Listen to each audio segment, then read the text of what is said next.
Lightroom. Now, effectively what masking is making a selection. Now, I think the phrase masking can sometimes be a little bit confusing, but if we just call it a selection tool, that may be a little bit more straightforward. So different ways that you can do this in Lightroom. One is effectively to use a brush. Now, a brush, like you would imagine, whether you're using a paintbrush or a toothbrush, this is doing it manually. So you are literally using that paintbrush to select the areas of the picture that you want to then transform or edit a little bit later on. So if you make a mistake, it will make a mistake on the picture. There's no way automated. This is all down to you. So if you're quite good with a stylus and a digital pad, then they can be really, really useful. If you've got a fairly steady hand, it's great. Sometimes it's really, really good for refining.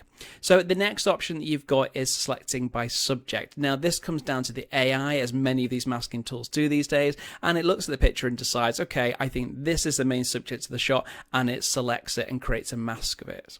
Then you've got the sky, which pretty much does what it says in the tin. Providing you've got a sky within your picture, the AI will assess the image and try and mask as much of it as possible for you then to edit a little bit later.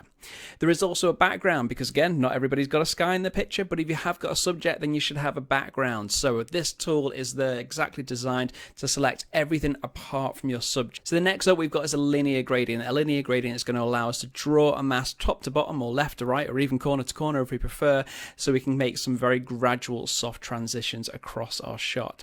In the same way that we've got a linear gradient, we've also got a radial gradient. So this will allow us to start from the center and create a circular shaped mask across our picture. This can be really, really useful if you wanted to highlight a particular subject right in the center of the shot, and then we can make the edges darker. You can also invert the radial gradient, so you can then actually create a vignette around your subjects instead and make more of the background a little bit darker, and inversely make your subject a little bit brighter.